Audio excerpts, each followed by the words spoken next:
Cinema aspirants ആയിട്ടുള്ള സിനിഫൈൽസ് ആയിട്ടുള്ള അങ്ങനത്തെ സിനിഹോളിക് ആയിട്ടുള്ള സിനിമ എൻ്റെ രക്തം എന്നൊക്കെ പറഞ്ഞിട്ട് ക്യാമറയുടെയും ഫിലിം റീലിൻ്റെയൊക്കെ ടാറ്റൂസ് അടിച്ചിട്ടുള്ള അങ്ങനത്തെ ആളുകൾക്ക് നന്നായിട്ട് വർക്ക് വന്നൊരു സിനിമയാണ്.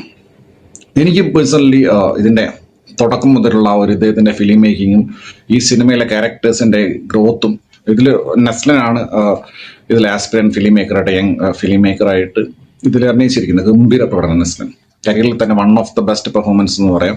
സെക്കൻഡ് ഹാഫ് ഭയങ്കര ഡൗൺഫോൾ ആയിട്ടാണ് എനിക്ക് ഫീൽ ചെയ്തിട്ടുള്ളത്, including climax. First half was really super. കാരണം അത് നല്ല നല്ല നല്ല ബിൽഡ് ചെയ്ത് കൊണ്ടുവന്ന രീതി ഭയങ്കര രസമായിരുന്നു. മലയാളത്തിനൊരു നസ്ലൈൻ ഉണ്ടെന്നാണ് പറയാനുള്ളത്. ആ നടൻ ഒരുപാട് ഇമ്പ്രൂവ് ആയിട്ടുണ്ട്. അയാളുടെ ഡയലോഗ് ഡെലിവറി, നടത്തം, നോട്ടം, ഇമോഷൻസിനെ ക്യാരി ചെയ്യുന്നതിൽ ഒക്കെ നസ്ലൈൻ ആസ് ആൻ ആക്ടർ ഒരുപാട് മുന്നോട്ട് വന്നിട്ടുണ്ടെന്നാണ്. സിനിമയ്ക്കുള്ളിൽ നടക്കുന്ന സകലമാന ഉടായ്പകൾ, ഫേക്ക് ചിരികൾ, ഫേക്ക് സ്നേഹങ്ങൾ, അതിനെയൊക്കെ അതുപോലെ കാണിച്ചിട്ടുണ്ട്. എന്ന് വെച്ചാൽ ഈ സിനിമയിൽ ഫസ്റ്റ് ഹാഫ് ഭയങ്കര രസമാണ്, ഒരുപാട് കോമഡിയും കാര്യങ്ങളൊക്കെ ആയിട്ട് പോകും. സെക്കൻഡ് ഹാഫിലേക്ക് വരുമ്പോൾ ഒരു ചെറിയ കൺഫ്യൂഷൻ ചിലപ്പോൾ ഉണ്ടായേക്കാം. കാരണം ഇവിടെ ഈ റിലേഷൻഷിപ്പുകൾ വർക്ക് ചെയ്യുന്നത്, അതായത് real power is in the shadows എന്ന ഈ സിനിമയിൽ ഒരു പ്രധാന കഥാപാത്രം പറയുന്നുണ്ട്. തുടങ്ങിയപ്പോൾ എവിടെയൊക്കെയോ എനിക്ക് ഇത് അങ്ങോട്ടാണോ ഇങ്ങോട്ടാണോ ചായുന്നതെന്നൊക്കെ പറയുന്ന പോലെ തോന്നിയിട്ടുണ്ടായിരുന്നു. പക്ഷെ അത് ഗംഭീരമായിട്ട് ലാൻഡ് ചെയ്തു. അതിപ്പം ഒരു രക്ഷയില്ലാതെ പുള്ളി ഡയറക്റ്റ് ചെയ്തിട്ടുണ്ട് ഈ സിനിമ. അതൊരു വല്ലാത്ത മാജിക്കാണ് കേട്ടോ. ഇതിൻ്റെ ഒരു ടെക്നിക്കൽ സൈഡും ഇതിൻ്റെ ഒരു ആർട്ട് ഡിപ്പാർട്ട്മെൻറ്റ് തന്നേക്കുന്ന കോൺട്രിബ്യൂഷൻ, ലെറ്റ്സേ പഴയ കാലത്ത് CD പ്ലെയർ, മറ്റേ വെബ് ക്യാമറ, ഹാൻഡി ക്യാമറ,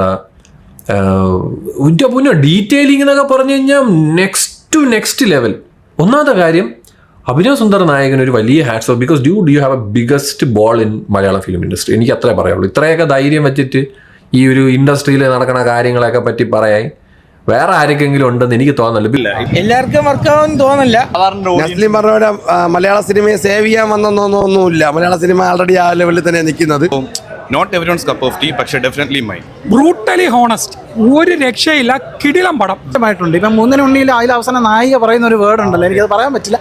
അതുപോലെ നെഗറ്റീവായിട്ട് ഇവര് ഇത്രയും ലെങ്ത്, പിന്നെ ഒരു ചെറിയ സംഭവം, വലിയ സംഭവമായിട്ടൊന്നുമില്ല ഈ സിനിമയ്ക്കകത്തുള്ള കാര്യങ്ങൾ. അത് വേറൊരു രീതിക്ക് കാണിക്കാൻ നോക്കി അങ്ങ് കയ്യിൽ നിന്ന് പോയൊരു സെറ്റപ്പാണ്. The one name Abhinav Sundar Naik. ഈ ഒരൊറ്റ പേരുകൊണ്ടാണ് ഞാൻ പടത്തിന് കയറിയത്. നെസ്ലിന്റെ സീനോണ്ടൊന്നുമല്ല. എന്ത് പടാണ് ഇതില്ലേ, എന്ത് പടം എടുത്തു വെച്ചിരിക്കുന്നത്. സീരിയസ്ലി മാൻ, ഇത് ഞാൻ ആദ്യമേ പറയാം, എല്ലാവർക്കും ഇഷ്ടപ്പെടണമെന്നില്ല. ഈ പടം ഒരു എന്താ സിനിമയായിട്ട് റിലേറ്റ് ചെയ്ത് സിനിമയ്ക്ക് അകത്തുള്ള ആളുകൾക്കൊക്കെ കുറെയൊക്കെ ഇഷ്ടപ്പെടും ചെയ്യും. കുറെയൊക്കെ 10 ആക്കൊരു കൊട്ടി കിട്ടി എന്നുള്ളൊരു മെന്റാലിറ്റി ഉണ്ടാക്കും.